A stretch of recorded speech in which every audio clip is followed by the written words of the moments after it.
Welcome to the October 12th, 2021 regular meeting of the City of Troy Planning Commission. Copies of the agenda for tonight's meeting are available at the entrance to the room. Agendas and minutes of prior meetings are available on the city website. The meeting will be conducted in accordance with the agenda as presented or amended by the Planning Commission. State law establishes planning commissions. This planning commission is comprised of 9 residents appointed to serve our community. Members are appointed by the mayor and confirmed by City Council. Other individuals participating in the meeting include representatives of the city's planning department, city attorney's office, and the city's planning consultant, Carlisle Wortman Associates. If you wish to address the planning commission, please come forward to the lectern when recognized and provide your name and address on the sign-in sheet. Please begin your remarks by stating your name and address for the benefit of the commissioners. All remarks are to be addressed to the Planning Commission, not to anyone else in the room. If you have a cell phone or any other device that might disrupt this meeting, please either switch it to silent mode or turn it off. At this time, I'd like the Planning Commission Secretary to conduct the roll call. Mr. Faison? Here. Mr. Hudson? Here. Mr. Krent? Here. Mr. Lambert? Here. Ms. Malala-Holly? Yes. Ms. Barakis? Here. Mr. Rum? Here. Mr. Roush? Here. Mr. Tagle? Here. One present. Thank you. Next item on our agenda tonight is approval of tonight's agenda. Do I have a motion to approve tonight's agenda? Mr. Chair? Yes. Go ahead. Can we amend the agenda to add number 6, master plan update, neighborhood node walking tours? Yes, I would. Yes. So that would be number 6, and then public comment would become number 7. Correct. Et cetera. Great. Okay. So do we have a motion to approve the agenda with the added item number 6? I'll move to with the amendment. Okay. And second. Okay. We got a move by Ms. Barakis, seconded by Mr. Roush. Vote, please. Mr. Hudson? Yes. Mr. Krent? Yes. Mr. Lambert? Yes. Ms. Malala-Holly? Yes. Ms. Barakis? Yes. Mr. Rahman? Yes. Mr. Roush? Yes. Mr. Tagle? Yes. Mr. Faison? Yes. Motion carries. Next item on our agenda is approval of the minutes from our September 28th, 2021 meeting. Do I have a motion to approve our minutes? Mr. Rahman, and second by Mr. Lambert. Roll call, please. Mr. Krent? Yes. Mr. Lambert? Yes. Ms. Malala-Holly? Yes. Ms. Barakis? Yes. Mr. Rahman? Yes. Mr. Roush? Yes. Mr. Tagle? Yes. Mr. Faison? Yes. Mr. Hudson? Yes. Motion carries. Thank you. Next item is public comment for items that are not on tonight's agenda. Anyone in the audience have a comment that is not for an item not on our agenda tonight? Seeing none, we'll move on to the next item. Preliminary site plan review, SU JPL N 2021-0013, proposed center court at Butterfield, 52-unit townhome development, north side of Butterfield, south of Big Beaver, west of Crooks, parcels 88-20-29-226-021, and continuing on to the dash 022 and dash 023, section 29, currently zoned multiple family residential district. Who's going to be presenting tonight? Mr. Carlisle. Thank you, Mr. Chairman. Background on the site, it's a 3-acre site. It's located on the north side of Butterfield Road. The site is currently 3 parcels, which will be combined as part of the development. There is an existing vacant home that's actually a little bit hard to see with the overgrown brush in front of it, but that will be demolished as part of the development of the site.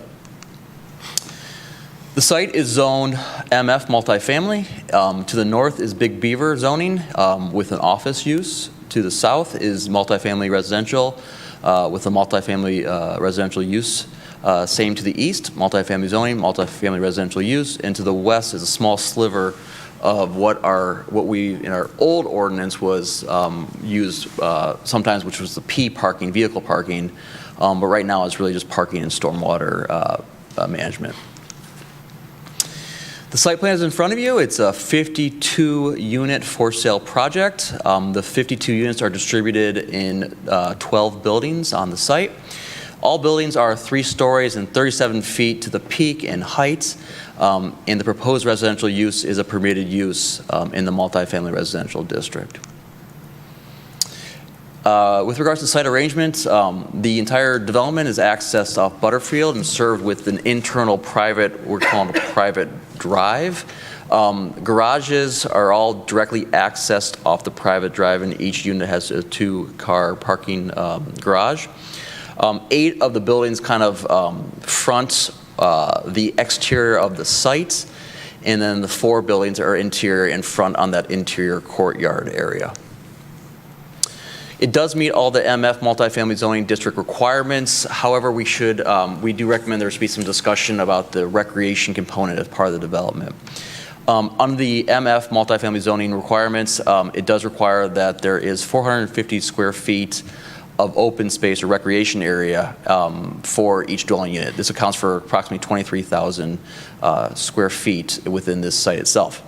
The area that they're showing for the required recreation is in the form of those sidewalks and internal playground area. The playground area is located centered to that internal courtyard area.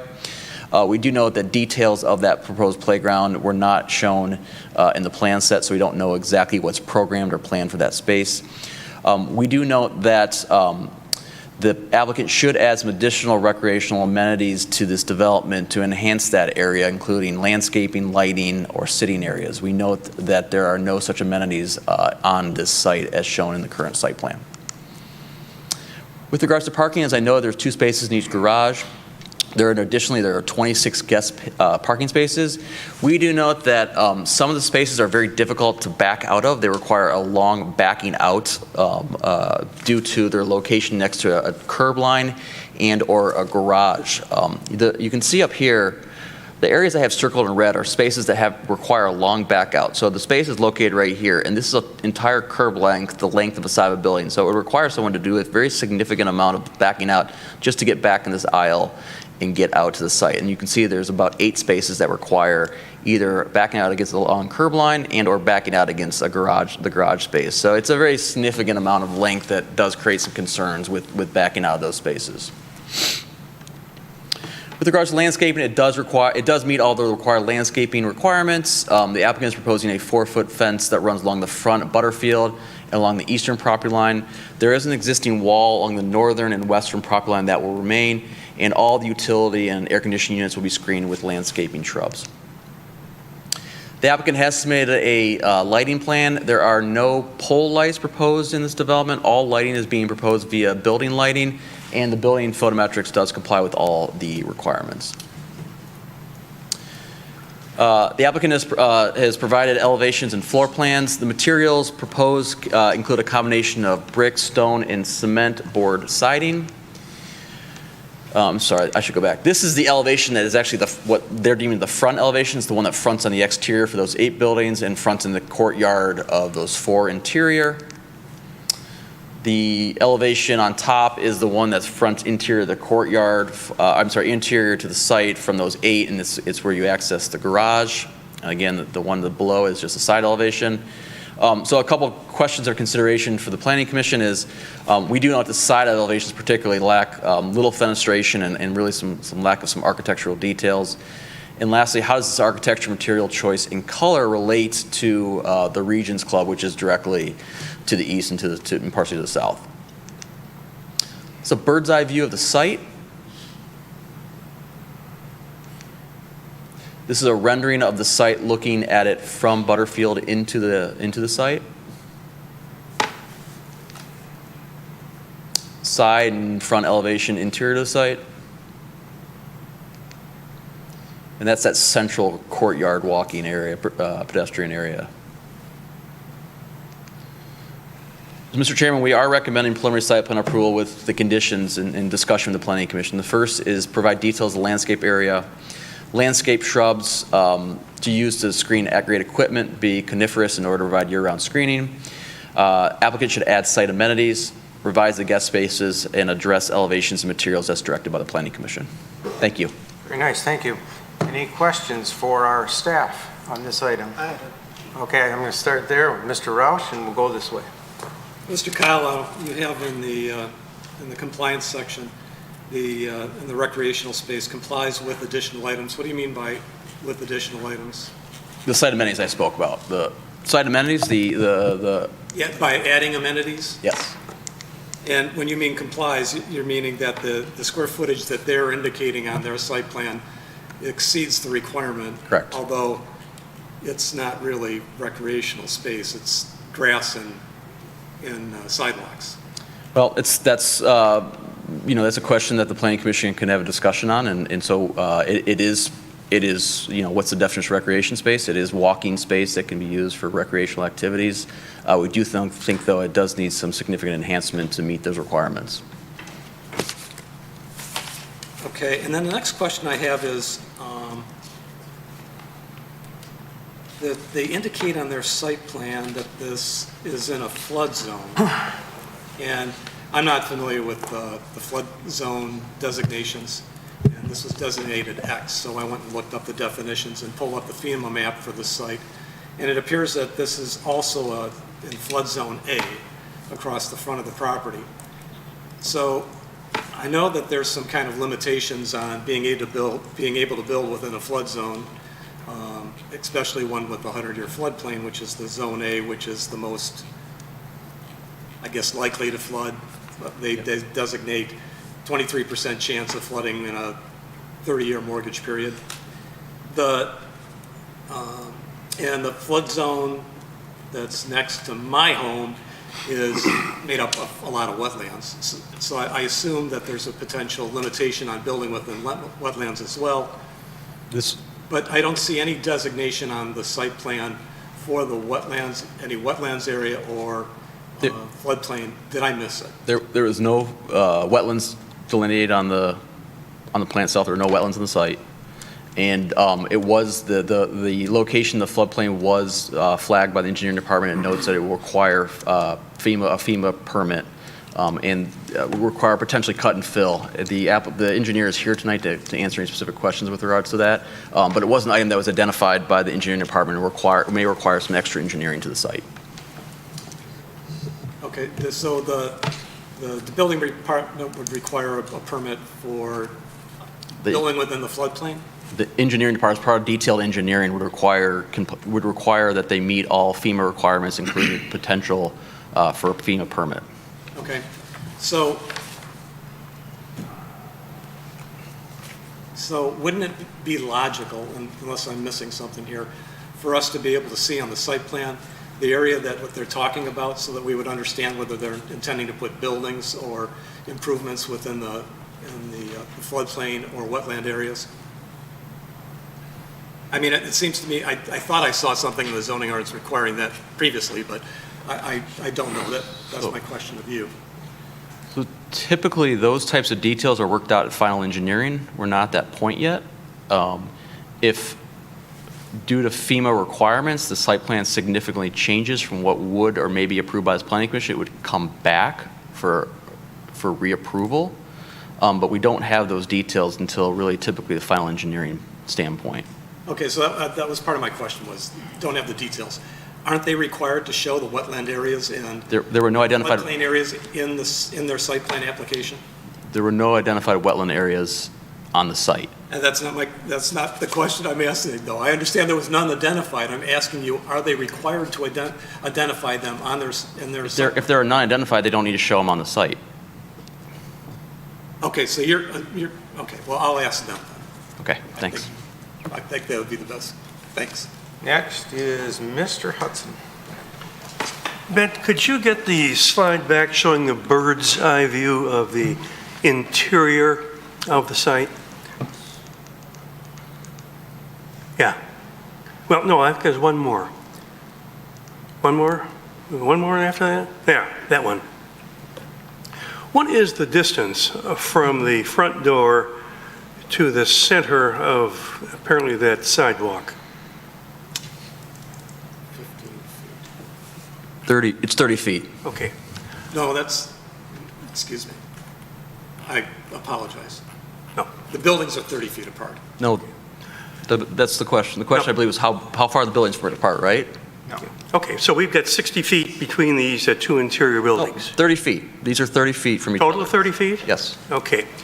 So we got 15 feet for each unit on either side of the sidewalk. If you cut the sidewalk in half, then it's 15 on one side and 15 on the other. Okay. Your presentation said that for the landscaping, it would be coniferous plantings on the site, which to me means some of the spruce trees and fir trees.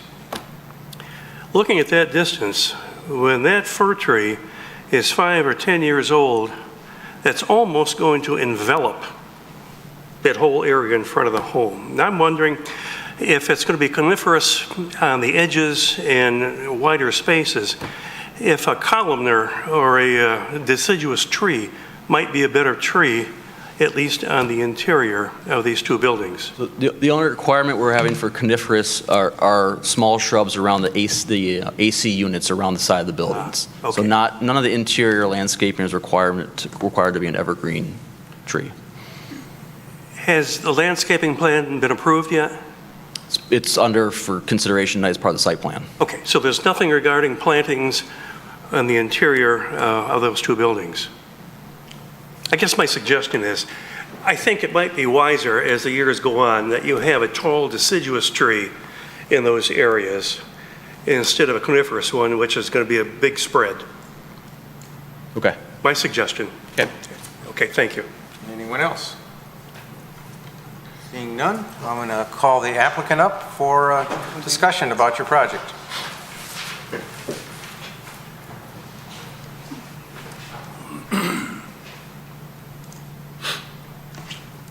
Good evening, Aaron Nicola, Eureka Building, 5960 Livernois, Troy. Could you speak up just a little bit? I'm having trouble Can I- hearing you. Okay. Aaron Nicola, Eureka Building, 5960 Livernois, Troy. That's our address. We are the applicants here with us tonight. We have Jonathan Sherman from Regency Club of Troy, the owners of the property, as well as the neighbors to the east and to the south. And with us, we also have our architect, Arthur Koch from Arco Design. Also, we have Greg Boner from PEA for any questions you may have. Thanks for having us here tonight. With this site, what we've tried to do is incorporate a unique design for the city of Troy, a design of an urban contemporary character. This, we believe, is a unique design. It brings into light more of a diversified nature of buildings in an area where it's a key area of Troy with lots of walkability. We have Regency Club of Troy next door that's been there for 20 years. So this would add an additional element to diversify the whole node. We have paid special attention to the, as you can see, maybe Mr. Carlisle, you can bring up the front elevation, please. We have tried to implement all these urban character in our design here with also by incorporating certain elements in our landscaping. And also we have added a ornamental fence to be consistent with the Regency Club of Troy to the east. So then we are more of in line with that from a landscaping standpoint. I wanted to address a couple of points. One of them is the common area of landscaping, common areas that are defined as necessary. We, human error, we apologize. We missed a detail to be added to our site plan. Mr. Carlisle, if you can bring up the site plan, please. In the renderings, you will see that if you paid attention, the renderings there are 3 circular driveway areas to the east, to the north, and to the west. Those areas in our renderings are identified as common seating barbecue areas, so common space. There's benches, if you can see in the renderings. Obviously, we did not carry them here, human error again, but all those 3 spots are considered common space for the neighbors, for the kids to sit out and enjoy a barbecue on a Sunday, or even sit down and read a book. But that's the idea behind those circular areas that we were showing on those the north side, the east side, and the west side. The playground in the center court is also a unique feature that's we've heard a lot of young families in our other developments in Troy that are looking for a playground for their kids, usually ages 2 to 6. It's a demographic that is growing in Troy, and then they're looking for amenities such as playgrounds. And the idea here is that we would come up with a playground detail that is safe for the kids and also meets the criteria and requirements of City of Troy engineering. Obviously, we don't have that at this point, but the whole area is identified as a larger playground. So it's basically a large rectangular, roughly 25 feet by 25 feet. That is what we have identified as a playground area. That's related to the parking. I'm going to defer that question to our PA consultant here. We do have a work around it. We have plenty of additional guest parking spaces, and we do have a solution to facilitate easy egress to those parking spots. Any questions? Any questions for the applicant? Go ahead, Mr. Rahman. So these three circular common spaces that you've mentioned, what is the diameter for So those? yes, the diameter of those areas is roughly 20 feet. 20 feet in diameter. So it's sufficient for 4 benches and a table in the middle. So one family can. Yeah, one family. So we have a circular area with 4 benches and a table. Yes. And you have 3 areas of such nature identified, and also we have a playground in the center court. And you're going to provide the benches and Absolutely, tables, and absolutely. those will be like the way you showed the grills, the outside fence, like Yes, kind of glassy. well, Are we you going added to- some, so if you look at the renderings, our designer became a little creative. He has them like red benches, but it's the same, it's a steel-made bench. Yeah, so they will Yes, look nice. yes. Thank you. If you look at the renderings, you'll see a little detail. We apologize, we didn't include them here, so we missed it. Go ahead, Ms. Malala Holly. Thank you for clarifying what those 3 circles were, because when I was looking at that, I was under the impression that there is something that is going to be done around there, probably a gazebo-like area where you could have people sit around and kind of just have the community feel going. So thanks for clarifying that. So the center quadrant where you plan to put a play area, you said it's 25 feet by 25 feet. It's a rectangle, it's a square, 25 by 25, yes. Okay, for a person who is not very spatially strong in imagining the space, what are we looking at in terms of the play area? How big of a structure is it? Because I'm just looking at the space around it too. Because if that is going to be your congregation space, your central area. So, good question. May I answer? Sure. So we are, what we're planning on doing is we're going to target the playground for age groups from 2 to 8 years old. This is the kid ages that we want to utilize or target as our target for that playground. And our vision is also to include a couple of benches for the parents to sit on the playground. Obviously, we're not showing it here, but the idea is to come to engineering and get, bring in a couple of proposals, and based on the requirements and the safety measures that engineering and the fire department recommends, we would pick the most feasible design to be adapted in the center court. We do see the need because with the young families are looking for that playground. Absolutely, yeah. Especially when parks are quite a drive for parents. Right. They'd like to have something around. So I like that idea. The property across the street where this is proposed to be built, I was in that property looking around your Regency Park place. The one thing that my husband and I, and of course my husband was on that site plan visit with me this time, but the one thing that we faced as an issue was this one entrance and one exit that you had. Couple times we had to go, well, we did go around the entire perimeter of your space, but there were certain areas, I don't know what those were designated for, but there were certain open areas which had a dead end to a common area where you had the fountains and things like that. So my thing is, I found that a little challenging, and I see that you do have the same thing going here too. I don't know whether those were parking spaces because there were no cars there when we went around. I did see huge trash bins, yes, but I didn't see anything else in that area. But it felt like as though there's a right turn, but actually there is no right turn because it dead ends. That was a little bit thing. And the second thing that I also wanted to tell you is overgrown trees. There are some overgrown trees there, so it was a pretty dark place. So we might want to think about lighting, especially when you're talking about playground area, kids playing, coming back by themselves, maybe at 9 in the night or whatever. I did not see, if this is the reference that we are going based off, there was a lot of less lighting in that space, and I just wanted to bring that to the attention. So I appreciate the comment. What I can comment on is on this proposal. I think you're referencing some of your experiences at Regency Club of Troy, I believe, right? Mm-hmm. And I cannot speak for it because I'm not the Regency Club of Troy. We have Jonathan Sherman here. I can answer those questions for you. But in relation to the playground will have sufficient in-ground lighting for the kids to play, and so it'll have to be approved by the City of Troy Engineering as well. Mm-hmm. This is the idea behind it. We're going to have to add the lighting on the playground ground level. And the perimeter area Yes, to where you yes. have the sidewalk? Yes, Okay. yes. Okay. That's part of the safety measure. You have to do it, otherwise your liability is up the roof. True. So, Okay, thank you, because I do see that there are nice green space that you have too between the buildings, which is awesome. yes. But I just wanted to ensure that there is enough lighting for the kids to find their way home. Okay. Go ahead, Mr. Roush. I'd like to compliment your architect on being able to put that many buildings in that much space. And I see that he was able to do it with only utilizing the 30-foot setbacks as well as the 30-foot requirements between the buildings, in addition to the roadways. So as a result, when I look at that, I don't see much in the way of open space. And unfortunately, the four, I guess we have the three circles plus the center play area.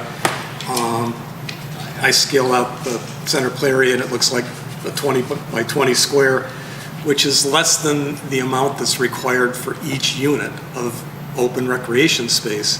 So if you get four of those and you're describing each of those circles as suitable for taking care of one family being able to barbecue and be out with benches, you're really only taking care of maybe 3 of 50-some families at any given time.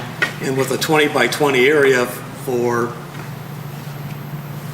28 3-bedroom units, if you get a quarter of the families with one child, a parent and one child, into that play area, you've got 1 every 4 square feet. It doesn't look like there's a reasonable amount of open space. And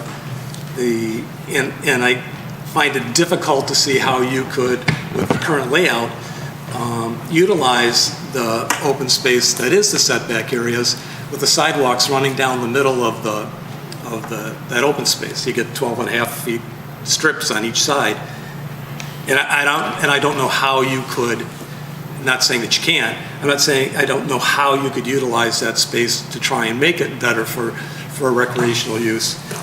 But I'm afraid it just doesn't really match up. And then when you compare it also with the neighboring properties, the neighbor to the east, and did you provide these photos? Those are my photos. You took those photos? Yep. So this are the photos of the Regency Correct. property. Just the neighboring properties. Do you own Regency? We have the owners and So as an owner, so as beautiful, obviously beautiful development, and I'm sure it's. Jonathan Sherman, 31700 Middle Belt Road, Farmington Hills. Thank you, Jonathan. Thank you. It's beautiful. Thank you. And you've got, in your developments, 100-foot wide courtyards between the buildings. The building to the east is, several hundred feet long. The pond that you have in here. And then the buildings across the street, similar kind of arrangement, 100-foot space. And in this one, it's down to 30. I just don't see where this really fits in terms of keeping up with the neighbors as well as satisfying the requirements for recreational or open space. Any thoughts on how you could improve that? I'll let Aaron speak to the. I can speak to the first, and then John, I Sure. can speak from Regency Club of Troy. So by right, a multifamily, as you're well aware, you can build up to 8 stories high, as long as you maintain the ratio. Yeah. Approximately 10 years ago, Regency Club of Troy had a preliminary site plan approved for this site. Maybe some of the members may have been at that time. I don't know. Where there was 2 large buildings of the similar shape, 4 stories, with some common amenities right in the center. There were 59 units approved, by the way, at that time. It was 2012, 2013. You can look up the records, maybe. We looked up the overall common space and what they had provided, and we came up with actually more in this design that was already identified in the previous design from 10 years ago, based on the two larger buildings with more units on the same piece of property. Now, we're here open to suggestions. We could have done taller buildings, obviously, by right. The taller buildings, a different design. In this site specifically, we're working with Regency Club of Troy, which are the owners of this property at this point, and we want to make sure that we complement their subdivision as a high-class rental subdivision with a product that it diversifies the area in terms of a townhome versus a condo, and it's ownership style. It's not a rentable. So we came up with this design based on the feedback from Regency Club of Troy, their approval, their blessing, and keeping in mind that we are offering a design that has not maximized the multifamily, let's say, opportunities. Go the height, the width, the number of units. So just so you know, we could have gotten 27 per ordinance, 27 units per acre per the MF multifamily zone ordinance. I believe we have either 16 or 17 in this development per acre. So we have shrunk it in size. We have tried to compromise and try to provide all these amenities as requested. I mean, again, you can have all kinds of designs. This is the design that we came up with. Okay, so in response to your comment about by right includes all the components of the zoning ordinance. And one of the components is that the recreation areas are appropriate to meet the recreational needs of the prospective tenants. And with 50-some tenants, I'm not sure that the recreational needs are being satisfied, or the open space requirements. And I appreciate that you're saying that you're building a lot less units than you could on the site. And if that makes sense, that's wonderful, but I think you still need to address the other issues. And in terms of complementing the neighboring properties, are the neighboring Regency buildings using cement board? And No, they it don't. looks like you've got sandstone and Yeah. brick. They're beautiful buildings. Hey, what I can say in response and in complement to what Aaron outlined is that we've worked very closely with them. We certainly want something that's going to be a complement and accretive to we have 300 units between both sides of Butterfield, a property that's valued north of $100 million. We want something that's going to be a benefit to the community, a benefit to our property and to the neighborhood. We've worked very closely with them. We're certainly open from our perspective to the suggestions from the planning committee.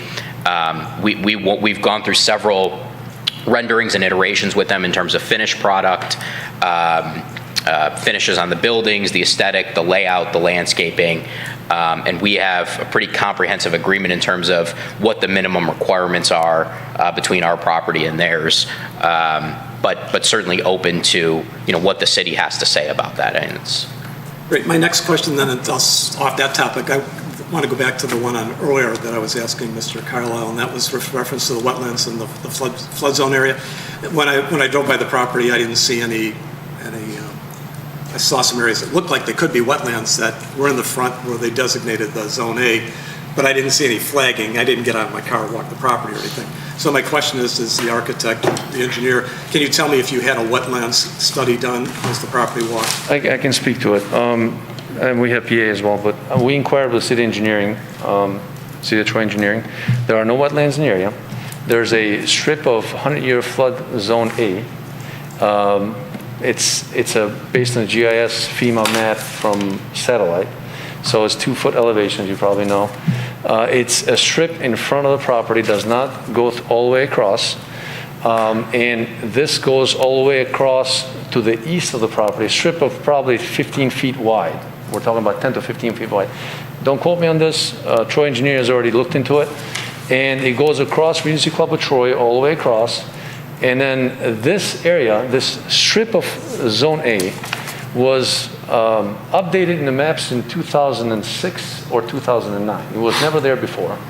Troy Engineering, I believe they've had discussions in the past related to this area and other areas, and it is their understanding that this is most likely a FEMA issue with their mapping, the latest map. So I cannot speak for them, but we inquired because we do our due diligence, and this is what basically we were informed, that that area we would have to work through FEMA to make sure that they update the correct mapping. But there's no wetlands, there's no low-lying areas in the area of the front of the property that collects water. That's what we can say. So you had a wetlands engineer walk? Yes, we have PA that has walked the property, yes. Okay. Yes. Thanks. And has done topography. Ms. Barakis? Thank you for explaining the relationship with Regions, because I was completely unaware coming in. I didn't understand that. I think that Regions owns the property and you're going to purchase it with an agreement to create it to complement. We've maintained it for a long time. That's correct. Okay. So interestingly enough, I had driven by and I had listed all of the amenities of the Regions, because to me, that would be, I was trying to show that the Regions was an example of what this could have been without understanding that there was any previous relationship. So what I'm getting at is the Regions is on about a 2.5 times the size parcel. It's about 7 acres, if I did my math right. And this we're talking is 3 acres. So in 2.5 times the space, the Regions offers a billiards room, a conference room, a play area, a club room that's 10,000 square feet, a library, a racquetball court, a garden plaza. There's lots of water features, and there's indoor and outdoor pools. Is that about right? So when we talk about the recreational area, it certainly in my mind does not comply with the zoning ordinance. And I'd like to read it for the rest of the commissioners. The intent of the multifamily residential district is to provide for multifamily residential development located in areas which are compatible with single-family residential districts and are adequately served with public utilities and services. And this is the key. The district requires significant open space, which will enhance the residential desirability and compatibility of the subject properties in adjacent low-density residential areas. So it's required, it's got to be significant open space, and there really is no significant open space. Furthermore, the calculation of the 23,400 square feet is about half an acre, just to put it in perspective. So when you're building on 3 acres, the idea would be under, I'm reading from the ordinance directly, D5 for recreation space, all multiple family developments in an MF district shall contain an area or areas provided for common recreation, which is the equivalent of the 450 square feet per dwelling unit. Such common recreation areas shall be located and designed in a manner which is appropriate to meet the recreational needs of the prospective residents of the development. They may include, but are not limited to, swimming pools, tennis courts, playgrounds, picnic areas, playfields, and jogging trails. So when you take the ordinance and you read it like that, the way it would work for me is if you got rid of a couple of those buildings and had about a half an acre of an open space and recreational areas, clubhouse, whatever it be. But the way it is now, to me, it looks like you're packing as many buildings and people into a small space and not offering amenities. A playground in the center like that and those 3 patios are nice, but that shouldn't even be counted, in my opinion, as part of it. I mean, to me, it does not satisfy the ordinance. Anyone else? Go ahead, Mr. I have Rahman. a question which is on the same line. So how do we calculate the open space? Is it like after the setback? Maybe Mr. Savidan, you can help, or Mr. Carlisle. So what is that? Because there is 23,000 square feet of open space that we are supposed to get for all these 52 dwellings, right? So is it like after the setback? Because every building has to maintain the 30 feet setback, right? So how it was calculated?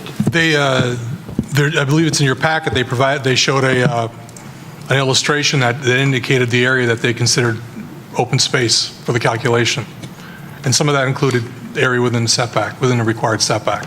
There's no, the zoning ordinance does not lay out how to calculate the recreational area. Doesn't give a specific formula So my or set question of rules how to do it. My question is like the building and then we have setback, and in this case 30 feet.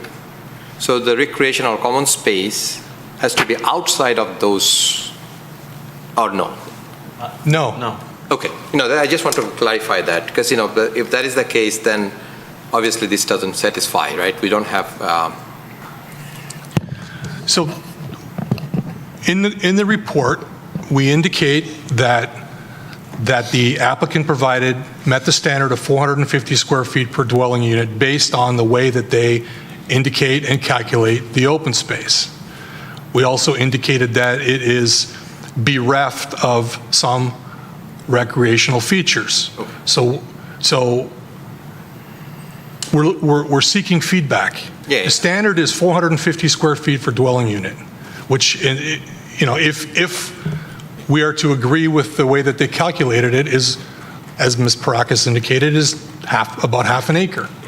The requirement, or excuse me, half an acre, excuse me. That's what they're seeking. We're asking in our report, in our presentation, we're asking for feedback from the Planning Commission in terms of, do you agree with the way it's calculated? Do you agree with what is proposed? It sounds like some of you do not. well, if somehow the buildings are positioned in a certain way that we have the center open space can be a little bit larger, is that something that you guys tried? Like it's 20 feet by 20 feet is less than, the half of this space. So do you think that, this building can be pushed back, or then it will be infringing the setback requirement? Yeah, well, this design, the parameters have been utilized at the allowed setbacks building to building, so we would have to change the whole design of the development. And again, this is a design that we came up with Regency Club of Troy, their input as well, and based on our understanding of the ordinance and the areas that we identified here, this is the design we came up with. As far as the density goes, as I said, the density is almost half as much as you could build in this size for multifamily. Yeah. So we're trying to provide a high-end product, luxury product, in an area of Troy where we think there's a demand for it.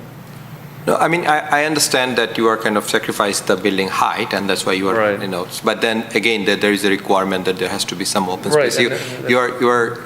I mean, maybe we can just, you can think about it, because if you're thinking like to have kids living there in this property now, because we were talking to Dave that maybe it's only for the singles or like just newly married ones, but if you think about kids, then you may want to consider multiple families having kids, right? So something to consider, Thank you. Good point. I appreciate it. I can give you our perspective on the demographics. We have another development in Troy of a similar product, not as high-end as this one. And demographic-wise, normally it's a young professional, a young couple that may have one kid or no kids. So the ratio there is 30-70, where 70% either are young professional, single, or couples that would be attracted to this type of product. And in terms of utilization, that's why we thought of one playground, because we could have had four areas of playgrounds. The other areas as well, we could have put some slides and some swings and that nature. But we thought that by including those picnic areas, those seating areas, these other demographic would be able to use it that may not have kids necessarily. Yeah. So let's try to mix it. And then the floor area of the building, do you think that can be shrunk to? By shrinking the floor area, we can shrink it by, we can come up with all kinds of Currently it's design. 700, right? Yeah, around 1,700. The floor area for each Yeah, we could play with, but then you're taking away from the aesthetics and the elevation, the features that make this development stand out. And that's what we're afraid, once you start shrinking the buildings, you have to play with roof lines and design, and you lose the urban character that we're trying to. So. Okay, yeah, that's my feedback. Like, I mean, I'm agreeing with Ms. Parkas that maybe the open space can be improved, you know, a little bit. Ms. Malala-Holly. Thank you, Chairman. I guess what I was thinking when I looked at the site plan is the central area being a little bit too closed in. The perimeter buildings, for me, I can understand, but the central area, a little bit more wider open space, because the opposite apartments that or the whole entire complex that exists, it's beautiful. It's very well laid out, and aside from, of course, some of the trees that I felt were a little overgrown, but that aside, it's very congested a space. When you say open space, I'm envisioning nice open green space, walkability, people walking around, kids running around, having fun, congregating, communicating. That's what we want to see in such places too, right? Happen. For me, the central area, I don't know whether this is something that's doable, because I did hear you mention that building space cannot be reduced, but the center units, the 4 of them in the center, shrink it up, not have so much density in the center, shrink the sizes of those buildings so you create more open space, more entertaining areas, outdoor entertaining areas, something around that nature to give that nice ambiance for this entire building. Having 48 units, right? Anything from this side? 52. Yes, I thought so. We're going to give everybody one shot first, then we'll come back. Go ahead, Mr. Lambert. Mr. Chairman. One other way to create some additional recreation spaces to go taller, as you mentioned, under the zoning for that area, you can actually go taller. Are you opposed to looking at increasing the height in order to create more recreation space?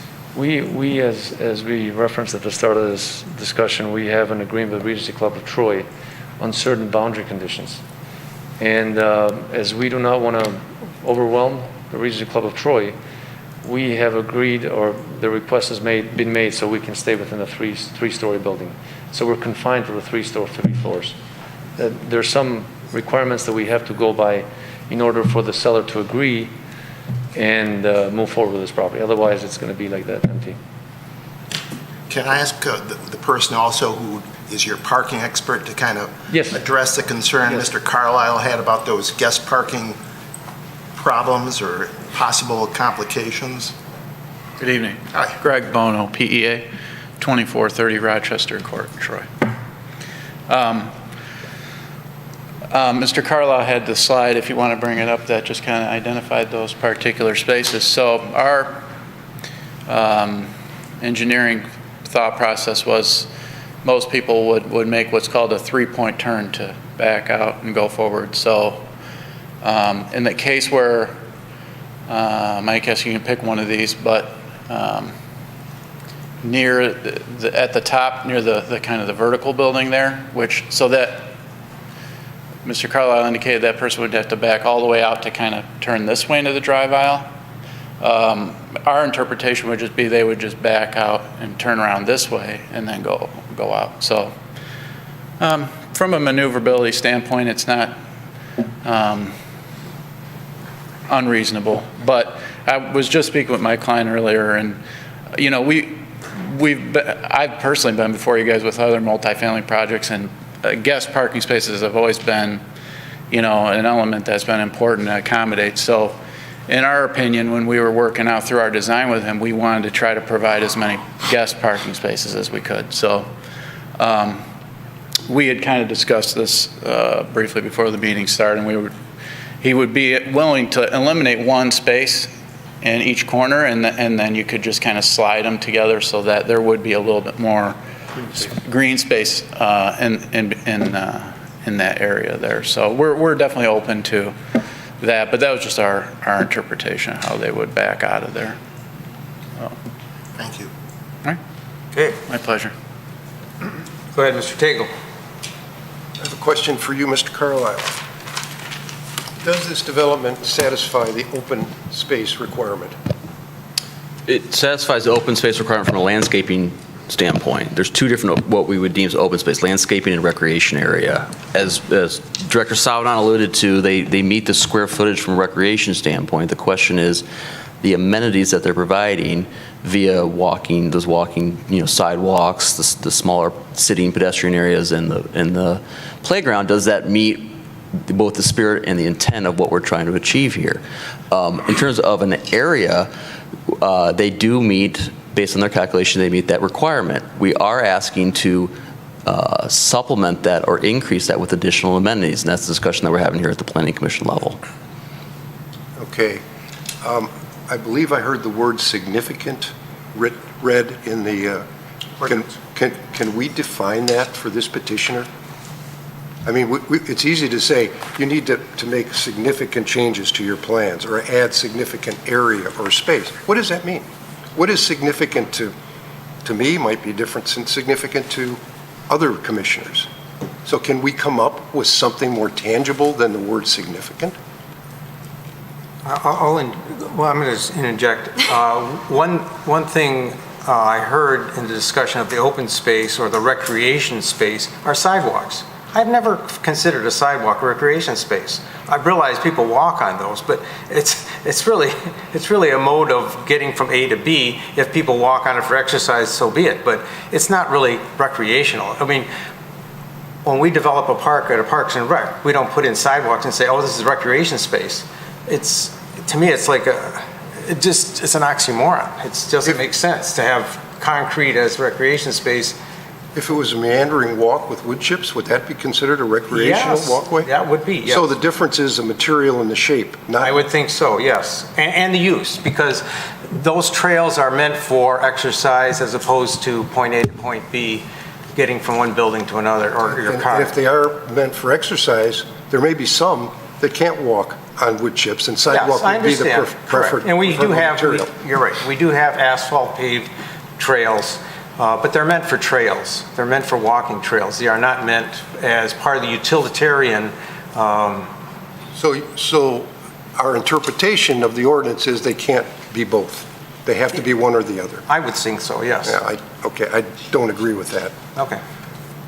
Some similar question. I thought Mr. Carlisle said earlier that sidewalks were included in that calculation of recreational space, and I get the point you're making, but I guess I would wonder if we have other are we going to would treating that differently with this applicant be different than how we treated other projects? Shouldn't be. Should never be, no.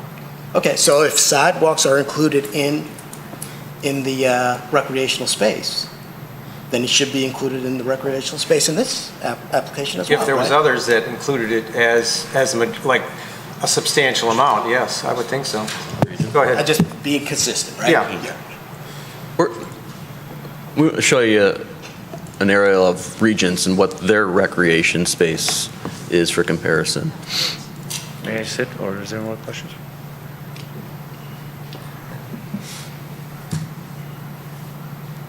Just go to...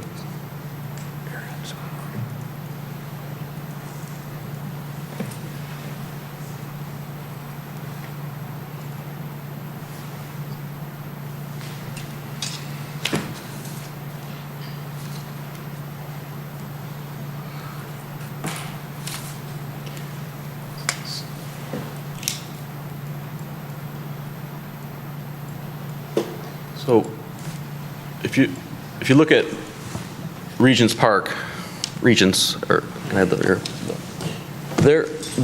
their recreational space are sidewalks with a larger courtyard area in between and some amenities. That's kind of what we were intending when we said replicate with site amenities. Like I said, there's no, as far as I know, in the northern portion, there's no playground, there's no active recreational space. And I think the idea of recreation has changed over time. You know, we're getting away from basketball courts and tennis courts to more passive recreation, sitting areas, nature areas, walking areas. And so that's why we find that the definition of sidewalks does meet the recreational area.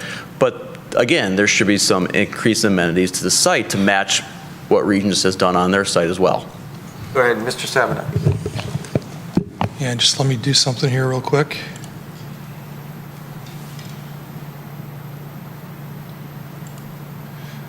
This gets a little bit into how we make the sausage, but the first rendition we saw, there were no sidewalks here at these, where these parking lots are, these guest parking areas. And I don't vote on the planning commission, but, and no center courtyard, yeah. And this, I don't vote on the planning commission, but as someone who walks 10,000 steps a day, every day, in my opinion, sidewalks most certainly are recreational because I utilize them every day for recreational purposes, only my opinion. So when we talked to them, when they submitted the first rendition, we thought that by filling in these gaps here, and having a loop, and it's going to be fenced in. It affords someone who maybe wants to walk it in the dark, but doesn't want to walk on streets, but wants to walk in this kind of a, in this complex. It affords them the ability to do that. They also added the, although we don't have details, the playground feature in the center courtyard. They started to flesh these out a little bit. We still need more detail. So it's significantly better now than it was when we first got it, which brought to us a comfort level that they satisfied the 450 square foot per unit requirement, but there was still a little bit of work to do in terms of really truly making it, making this recreational. But that's kind of the thought process that we had was it had continued to improve, and with some input from the Planning Commission, it could become acceptable and approvable. Oh, okay. So I see the sidewalk is within the green space. Correct. Oh, okay. Well, it's not like from building to building through the, okay, so those are all garage access, the other areas, there's no sidewalks there then? Is that what? It's essentially a loop around the exterior, Yeah, that's fine. around Okay, the perimeter. I could see that as recreational. My thought was, I just didn't know where all the sidewalks were, I guess, and I just thought if it was, just to get from building to building from their car, or, okay. All right, I could buy that. Go ahead, Mr. Roush. I had a couple more questions. You had mentioned demographics, so my first question in that regard is, what are your intended price points for these 2 and 3 bedroom units? Could you repeat that? I couldn't hear. Your intended price points for the 2 and 3 bedroom units? So it will be, we have a target. I know it's subject to change. Yeah, we have, yeah. So what we see nowadays with everything is, this past year is not realistic in terms of the market. As you know, with COVID, that's put a strain, the pricing has gone up. But we realistically, where we see the price point is around between 400 up to 500. 1,255? 400,000 to 500,000. Oh, these are for sale. Selling. So it's a high, we call this a more of a luxury, urban, contemporary townhome complex, right, to complement the Regency Club of Troy. Okay. And then the second question was, you mentioned a demographic earlier. Yes. Where was that location, and how many units did it have? We have a location at Square Lake Road, East Square Lake and DeQuinder. Square Lake Court. And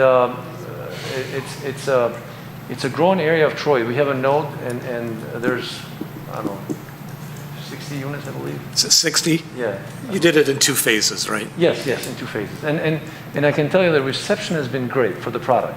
Now, this is a couple of steps above that product in terms of the quality, workmanship, the materials that we have here, we're going to show you. We have them all here, so we can show you that as well. And can you give me the breakdown on the number of bedrooms in those units? So either we have 2 or 3 bedroom units, and the same, but they're smaller in size, a little smaller in size. And what about the split? What kind of percentages to what? Well, I can tell you, it's 75 to 25, 3 bedrooms versus 2 bedrooms. 75 3 bedrooms? 75% 3 bedrooms. We look at the market, so we see what the demand is, and the 3 bedroom are in higher demand.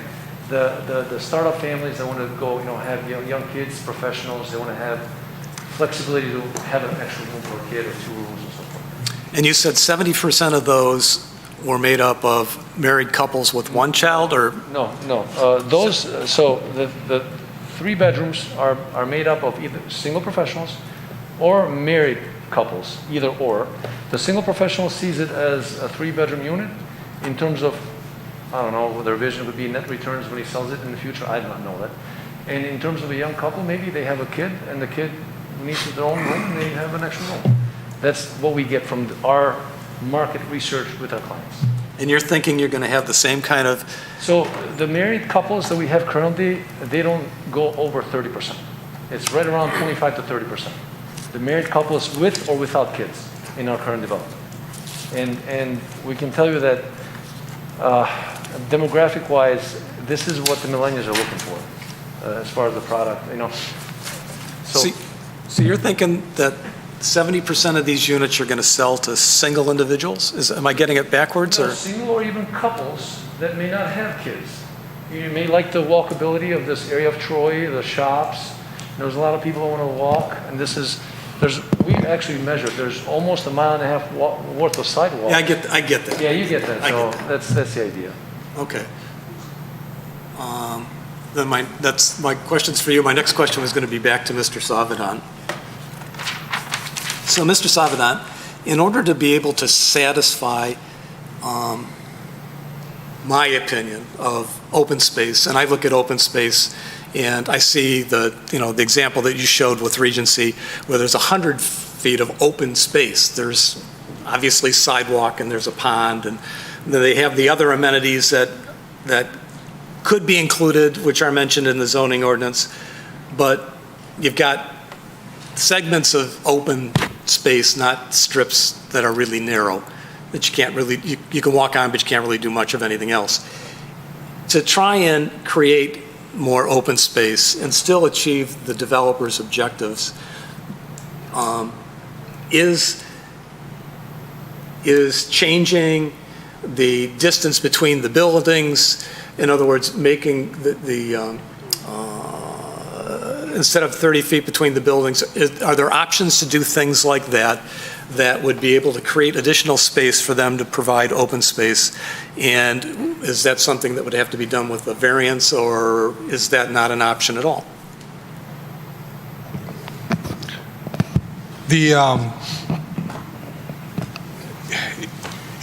Your question is, are there options available for them to provide more open space than they have now? Yeah, I was looking at, instead of saying, the logical answer is you got to get rid of a building to provide some open space and provide more recreational area. And rather than get rid of a building, is there an option? In other words, the zoning ordinance requires 30 feet separation of buildings, and it requires the 30 feet setbacks. The 30-foot setbacks, those look like something you wouldn't really mess with. Maybe you would, but that's why I'm trying to ask you, and thinking outside the box, is an option for the developer to seek a variance where he puts the buildings closer together in order to create more open space someplace else for recreational purposes. Well, I suppose that's a possibility if the developer sought to do that, but the developer is proposing this project, and the developer has submitted a plan that proposes 450 square foot per unit that complies with the ordinance, although is lacks of some recreational features. Well, I don't know that I agree with your last statement. You've just said that this complies with the zoning ordinance, and the zoning ordinance requires more than just 450 square feet per unit of space. So I take offense to your saying that this complies, because it's up to the Planning Commission to decide whether it complies or not.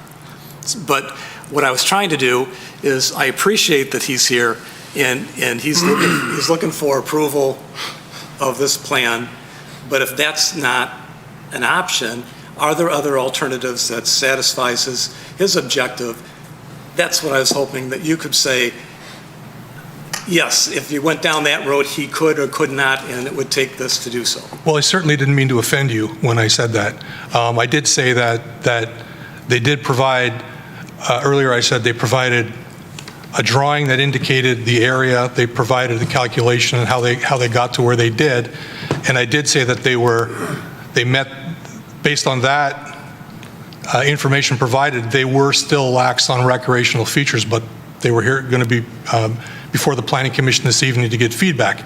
Could they seek a variance for setbacks to shuffle the buildings around? I suppose. But the first question the Zoning Board of Appeals is going to ask the applicant when they seek the variance is, could this project be constructed without variances? And Mr. Nicola is going to say yes, and they will therefore fail qualifying for all the variance standards, and they should be denied. So in theory, sure, they could apply for variances, but they can, based on the information that we're provided, they can comply with the zoning ordinance and still meet the square footage requirement. But if it's decided that they don't comply with the zoning ordinance because they're not able to provide the open space required, that takes them outside that. We haven't determined that yet. We haven't determined that the Planning Commission, by resolution, feels that they have not satisfied the requirements of the open space provision. I didn't say that they had. I was. Okay. That's it. Okay. Ms. Malala-Holly? I'm sorry whether I don't remember that we touched on this point, the side elevations, lack fenestration, and little architectural detail. Do you want to give us some information on that part based on Mr. Carlisle's presentation? Yes, I can comment. Can you please bring up the side view, please? You guys speak a little louder. Can you please bring up the side view elevation? Side view, yeah. If you get closer to the mic, it'll... Can you hear me? Okay. Rendering or? No, the rendering is better. If you can get the rendering, please. Yes, so we have the architect here as well. They can speak on this. Our understanding is it's a urban contemporary design, and it's based on a lot of premium products. You see stone, 2 different levels of brick, limestone on the, and then there's some hardy board siding on the higher elevations. Now, in order for us to add fenestration, we can do that, of course. It would, based on our architect's opinion, it would take away from the contemporary urban simplicity of the design of the side view. The more detail you add, it gets a bit more complicated for urban design. Again, this is premium brick on a whole elevation on the side, all the way up to the 3rd floor. There's 2 different types of brick. There's limestone. There's only a little bit of siding on the top, Hardy James siding. It's very small, and 1 window. So this is, we're open. If you would make a suggestion, we're open to consider. No problem. Yes. Just one more to add. Yeah, go ahead. Go ahead. Again, and this is something that I too thought about, and I see Mr. Carlisle has put it in his presentation here. How does this complement to the Regents Club building complex that sits right opposite? This is very urban, very contemporary, grayish, white tone, and that is a very traditional brick. I think from our standpoint, we looked at it as, first of all, we don't want, obviously these are townhomes, we have a rental product, different product types. We want something that is not going to be the same aesthetic as ours, but something that is going to also be a quality aesthetic and is going to be a betterment to the neighborhood. That's kind of the approach that we took. We didn't want to dictate to Eureka all the terms as to what that aesthetic needed to be. We viewed a couple versions of the elevations. There was a more contemporary version that would be, I would say, more closely considered to our product type. And this urban one, which we thought was very interesting for the neighborhood in a different feel. Again, quality product that we thought would be accretive to our property. Which it is indeed. I do like the rendition. It does look very urban, very modern, very 21st century in its appeal. No doubt about that. I'll allow other planning commissioners to weigh in on the fenestration issue. Ms. Parakis? Yeah, since we're on that topic, I'll just say that, first of all, I think they're beautiful buildings. I love the contemporary, and I agree that you leave the side alone. Less is more for contemporary, so I wouldn't change it. Thank you. I would comment on the fence that's more Regent style, does not go with that building. I would put in a modern fence if really what you're going for is just to have another high-end place in the neighborhood. Ornamental fence, we agree, and we can put a better looking fence. In terms of the standard, we just showed a standard fence to be in line with the adjacent property, but yes. Right. I mean, I get it, but to me, it's like that fence belongs at the Regents. So if you're coming over to this neighborhood, put a modern fence. That would just be my 2 cents. But back to the sticking point for me, and I think nobody really just wants to say it, but to me, the only way that you're going to meet that requirement, and Mr. Tagle, this is to address you directly, is you got to eliminate a building or two to get that space and provide something recreational. I also listed out all of the amenities that Somerset Apartments offers, okay? And those are low end, and they offer a 9-hole golf course and tennis courts, and it goes on and on and on. And you're asking people to spend $500,000 on a 1,700 square foot home that they're going to own and offer them no open green space or any recreational amenities. Okay, we can go back and say, yeah, there's some paths and sidewalks and a little playground. I'm not really satisfied with that, also because we talked about we're not really targeting kids, we're really targeting adults, but let's put a playground. Why not a fire pit? Why not have those 3 places be fire pits? That seems to make more sense anyway. But at the end of the day, it's just not enough, and the easiest answer is you gotta just create the space by eliminating buildings. That's the only way, to me, that we're going to satisfy the ordinance. That's my job. There's nothing against your project. I like your project, but we have an ordinance that we read, and that is how I read it and how I interpret it. And everyone here has their own opinion, but that's mine. Go ahead, Mr. Rahman. So just changing the subject a little bit, we've spoken enough about the open space. Obviously, we will consider that. Before I go to my question, what is the protocol? Is this because we are in the preliminary site plan? So what is the next step?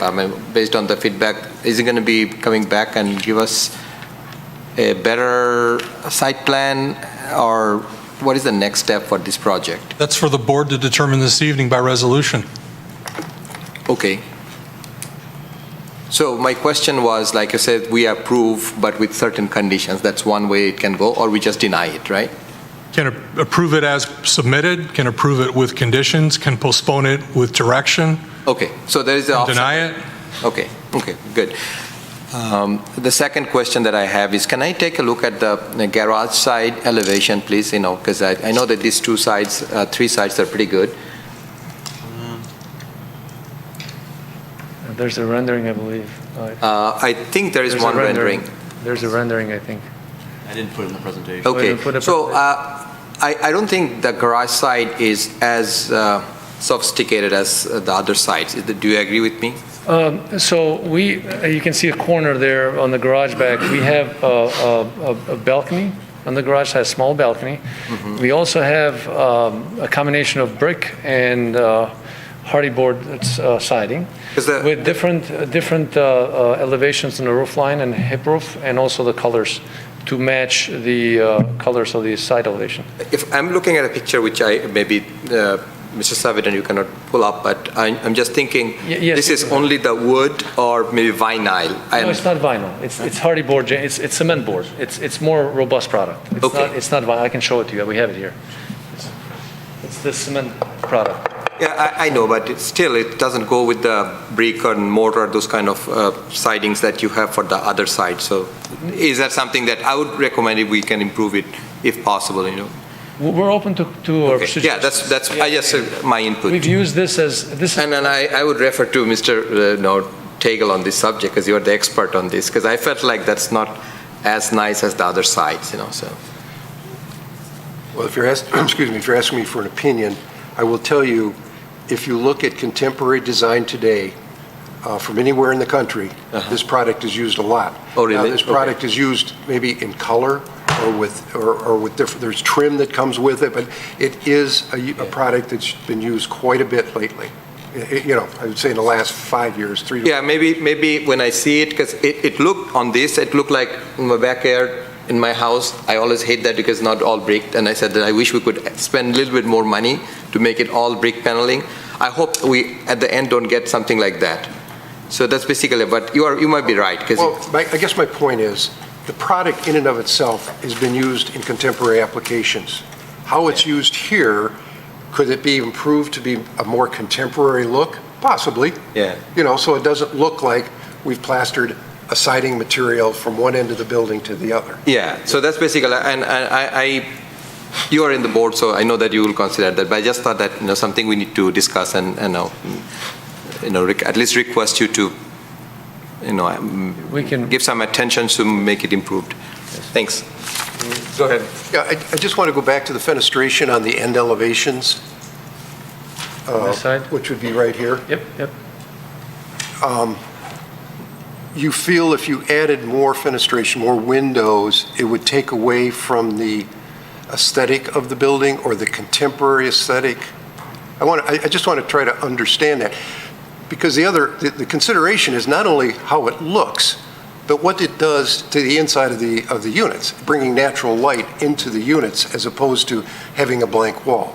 Yes. Now, I've looked at your floor plan, Yes. and you have a stairway along that wall. Yes. That doesn't preclude a window being alongside the Yes, stairway. We see exactly. that all the time. Exactly. So, I guess I'd like to just understand, So the only is it an way- aesthetic thing? You don't want to put windows in there? So it's both application limitations. We can put windows, but not in the staircase, which is the front of the side elevation. We can put them towards the back, which is the garage side, on the first level. We can also put them on the second level, right on the center of the wall. But then again, you have to redesign the design of the brick combination and the limestone. We can do all that. We have the architect here, and he was of the opinion that the way that is designed now, we already have fenestration, and fenestrations are, so basically we have a second floor, the living space is open space. It sees from the back to the front of the unit. And there's plenty of light going throughout the unit from the second floor. The first floor, we have a huge window that basically gives light to the first foyer, and we have a smaller room, like a flex space on the first floor. Maybe you can go to the next view. So from a fenestration standpoint, we have plenty of light coming in now. Do we want to add more to the side elevation? Of course we can. We can do that, and we're open to suggestions. This is our proposed design, but if you say that let's add one more window, we can add that. We can add two. If it's feasible adding, we can add those, yes.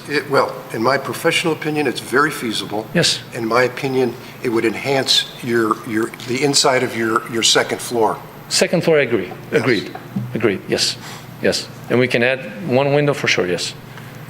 With no problem. Ms. Malala-Holly. I just want to add a little bit to that. So in urban contemporary buildings nowadays, you have these very different placed windows, just to add that architectural dimension to it. That's what I was looking at, something so plain on the side, to have some kind of windows that will add dimension to the outside exterior. It doesn't necessarily have to be one long window panel, or one horizontal this way or vertical this way, but something where you Yes, add offset. a little bit of dimension, and natural light. Who will say no to that, right? Yeah, And if- we can add a window. of course, Exactly. yes. So then the plainness will go away from the sides of We the. can add a window, no problem. Yes, agreed. Thanks. I've got a comment regarding the entrance doors. The entrances, first of all, they swing outward, correct, for fire reasons? The doors that we have swing inwards. Inward? Yes. Okay. That's true. There's no screen door, then I take it, or? No screen doors, It's but just- these are high-quality fire-rated doors that we use All right. both on. So I realize most people drive in through their garage with their automatic garage door Yes. opener and come right in during inclement weather. But if you had guests coming to your front door and it did happen to be raining, there's very little space there for someone to stand and wait and ring the doorbell as far as any kind of shelter. There's, what is that, a couple foot of a little bit of an awning? So if I may answer, if you Sure. can bring up the front view of the building, please. So what we did here is, so there's, if you look at and this doesn't do any good because we have the plans I can show you. Some of the units have more of a covered porch area by almost 3 feet, the center units. Some of the units, the corner, due to the, want to make sure that the units do not have the same entrance feature. And we've tried to come up with designs so then you don't have the same porch from your neighbor. I understand that part. So the corners end up having only a 2-foot overhang on the porch cover versus the center units have a 3-foot. So you can pretty much fit 2 or 3 people in a covered porch area in the front of those units in the center. This is the idea behind the diversification of the entry. I understand, but your entries look, even in a contemporary sense, look, I've seen a lot of contemporary homes in Troy, and the entrance looks plain Jane to me. You know, it's just really utilitarian. It doesn't really say entrance. It just says that's a door. Could be a side door, could be a back door. It doesn't really look like, yeah, you've arrived. See, what I would like to have Troy continue to be is a place to aspire to. I realize your price tag is someone most people want to aspire to, buying a home that's $500,000. But you know, again, it's my personal feeling, but those entrances look lacking to me. They don't look like something, oh, I can't wait to see this front door. It's just it's the wild, best front door I've ever seen in my life. This doesn't even come close. It looks like a side door on a house. So it's not exciting. We appreciate it. What we've done in the past is we've included glass doors, partial glass, and we can do that the same on this development. We have all those where we have partial glass, so you can. Yeah, but you know, you look at some of the homes in Troy, and they have, let's say, either larger homes have the double front doors, yes, or they have a door with two side windows. Something that make it really looks like the entrance, not just the side door. That's all I'm saying. I think architecturally, if you know, if it's just not aspirational, but leaves me cold anyway. That's my thought on the entrance doors. Any other comments? Go ahead, Mr. Rahman. So this question is to Mr. Savidan. Is there any requirement of guest parking? No, not specifically in the ordinance, no. So if we go to the layout, you know, just to give the suggestions. So those spots where it's difficult to kind of back up, do you think that we can just make them open space and live with limited number of parking? We can just make some more diameters, you know, or the circles where we can have seating arrangement. Yes. Yeah, we can do that as well. We can eliminate a bunch of those parkings. Yeah, and make something fun, more interesting. Instead of parking spots, yeah, we can add a seating area, more seating area. You already have. Still, how many guest parking spots we're gonna miss or lose? There are 26 guest parking spaces. If they were to lose one from each corner to tighten them up to allow for more return radius, they would have left with 22 spaces for 52 units. Yeah, it's guest parking. They have each unit has each unit has two spaces. Two car parking already, right? So that could be one option, you know. So you know, we can do that. Yes. Any other thoughts for the applicant? How much is that area that we are talking about if we were to eliminate the guest parking spaces and provide recreational space in those areas? What's the total area that we are looking at? So the proposal, the way I understand it, maybe I'm wrong here, but on the areas that there are circles or oval shapes, we would eliminate there either one or two parks. So there's 4 parking spots. We would eliminate either 1 or 2. I mean, we're open to suggestion. We would do 2 ideally. And those 2 parking spots, we would utilize the 2 parking spots for another seating arrangement. So we'd have 3 or 4 more seating arrangements by eliminating those parking areas. Yeah. And we can do that with this design. And it would be similar in nature of the seating areas that we have now. May not be as big, but it'll be nice seating areas where you can have a barbecue. So not 25 feet, but... Yeah, it'll be probably around 10 foot in diameter, 10 to 12 feet in diameter, which we can get it done. Okay. There'll be some Having a grass grill, and maybe, Sure. we can do that. Thank you. Mr. Lambert. Yeah, I can't speak for my colleagues, but my thoughts are at this point that I would prefer to postpone action on this so that you could address the concerns raised by both the planning consultant and members of the commission. You may not be able to address all of them completely, and I know you're under some constraints because of what the Regents Club has requested, but that would be my preference. But like I said, I can't speak for my colleagues on that. Mr. Hudson. I agree with Mr. Lambert. I think it should be postponed, but I can tell you, in my opinion, there is a significant lack of adhering to the open spaces ordinance and requirement. And I'm going to have a real problem if, I'll give you an example. Don't even do it piecemeal. A woman says, I want a diamond ring, a 1-carat diamond ring for our engagement. He says, fine. And he gives her a ring composed of about 5,000 little teeny diamond chips on there, comprising 1 carat. So the analogy is that I'm looking for a large open space, not little pockets of green stuck in here somewhere. My thoughts, you might consider that. Go ahead, Ms. Parakis. And I imagine it's probably a bit confusing because you're getting direction at all different ways, but personally, I don't think, one of my concerns was the guest parking. I think it's strange that we don't have a guest parking requirement, but we don't, so the 26 spots you provide is extra and great, but I think they're necessary. I mean, if anybody wants to have a birthday party, have people over, there has to be a place for people to park. So I would not try to carve out places to put benches that are going to go unused and give up parking spaces. That's my opinion. I also just want to say that I happen to love modern. My house is hardy board. It's not cheap. It's not cheap at all. And I think that people have told me on this commission when I complain about non-modern things that I don't like, we should leave it to the architect, I think, because they know what they're doing. And, you know, we can say we want more windows or we want this and that, but I think it's beautiful the way it is and it looks nice. So.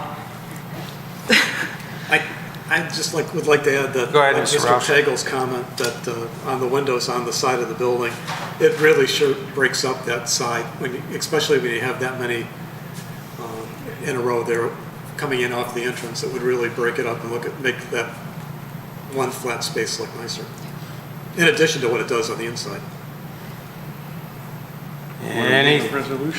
Anything else before we come to a resolution on this? Seeing none, who would like to move? Mr. Lambert, since you were so willing to. I'll give it a shot here. Just go ahead. Move to postpone action on this item so that the petitioner can resolve issues raised by both the planning consultant and the members of the commission. Second on that, please. Mr. Hudson. Support. Good. Roll call, please. Mr. Lambert. Yes. Ms. Malala-Holly. Yes. Ms. Parakis. Yes. Mr. Rahman. Yes. Mr. Roush. Yes. Mr. Chagel. Yes. Mr. Faison. Yes. Mr. Hudson. Yes. Mr. Krent. Yes. Motion carries. Okay. Thank you for stopping by and showing us your project. Next item is public comments for items that are on tonight's current agenda. Mr. Chairman? Yes. We revised the agenda to add... Oh, yes. I'm sorry. You're absolutely right. We did.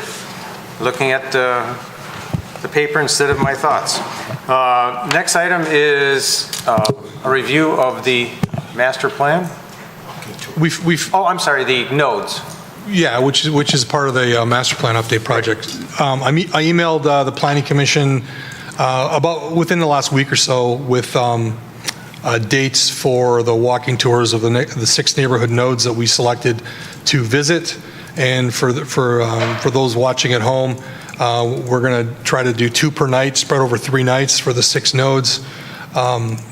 Thursday, November 4th, Long Lake and Livernois node at 4 p.m., the Square Lake and Livernois node at 6 p.m., Saturday, November 6th, the John R. and South node at 10 a.m. and the Crooks and Waddles node at 2 p.m., and on Wednesday, November 10th, the Long Lake and Rochester node at 4 p.m. and the Waddles and John R. node at 6 p.m. And Ben's going to walk you through some slides here that outlines the process. So, in previous discussions with the Planning Commission, there was a lot of questions on how the nodes, the tours would go, and how we would facilitate it, and we wanted to kind of lay it out for the Planning Commission so that you would understand kind of how the process would be for each of these tours. First thing is there will be a packet for each node. We'll have that packet prepared before the meeting, and so it will go on the city website before the meeting, and then there will be available copies at the meeting, the tour itself. It will include an agenda, a norms handout, which I'll talk about in a second, a zoning map of the node, future land use map of the node, results of the survey. If there are individual surveys that are identified, nodes are identified in the survey, we'll have the results of those too, and then a master plan one-pager as to what a master plan is, et cetera. So the objectives of these tours are, first, is the land use plan for the area currently correct? If so, how? And if not, what should the land use plan be? And we'll walk through those as we go through the tour. What transportation and other issues are identified? What are solutions for those? How can the principles identified in this node be carried over to other nodes of likeness? And the other objective is to realize that no development, simply saying there's nothing should be here, is not a viable option. We have to plan for something. What should that something be? So the process is going to be, it'll be welcome introductions. We'll welcome the group, thank everyone for coming, say a little about themselves, the relationship, et cetera, and we'll also have a sign-in sheet to acknowledge and know whoever's there. We will go through the packet, review it with each participant, let them know what's in it, and just go through it very quickly. Especially today and how the current climate is with regards to engagement, we like to have some meeting norms. And this seems very elementary because it is. It's basically what you learned in kindergarten. Be nice, listen nicely, only one speak at a time. If you don't understand something, ask questions, do not have direct conflict, etc. So these are just kind of some norms that we use to kind of set the groundwork for regards to these meetings. Again, we'll walk through the objectives of what we're trying to achieve from this process. Next, we actually go through the walking tour. So I just chose one of the 6 that we are working on. This is Square Lake in DeQuinder. Square Lake in Livernois. I apologize. We're parking in the I think is that a bank, Brent? The PNC Bank, located at the northeast corner. Our first stop is going to be to the southeast corner, and there we talk about the current conditions. It's an older development. It's in good condition. How does the parking lot in front affect this development and the buildings, including the townhomes? If the corner is redeveloped, what goes here? Size, et cetera. So we ask targeted questions about each specific intersection or parcel within the intersection. Next, B, go to Tisbury Square. Talk about some of the issues that we've heard about it. What's objective about it? Do you not like the design, the height, et cetera? How could this be better? How can we apply rules we've learned to other developments in the city? And are there other policies that we should update? And then we'll move to the last stop, will be the northeast corner, a large parking lot. If the infill does occur in front of the parking lot, what should it look like? How should it relate to the street, et cetera? How would that affect other developments in the area? This is an example of what we do for every single node and kind of walk through. It doesn't mean that we're just going to be talking about those 3 stops, but it allows us to stop, ask questions, and then we can talk about other issues and other items across the street. Yes? Sorry, as it relates to this picture, I don't know what the limits of the node are, but I assume that the tour will include being able to comment on the limits of the node. Was I not clear on my question? No, I did. Okay. Yeah, we'll have the node mapped out so people can comment on the actual node. Yeah, so on this one, you meant, obviously, you showed stop A, stop B, but I don't know if the property south of stop A is included in the node there, and whether you'd be commenting it at some point. But as long as you are, I assume. In the packet, where is it? Well, the zoning map of the node with the parcels, which will identify how deep the parcel goes, and it will show it on an aerial too. Yes. Well, I mean, that's a good point. I mean, it's one of the challenges of the nodes is the relationship it has with the budding property. So, absolutely, the border or the boundary of the node is important because should it be here, and then it also when we do the tour we can see how's the buffer, how's the relationship between the node and the budding property. So, absolutely, yes. So I take it you'll ask those kinds of questions to draw out the answers. Thank you.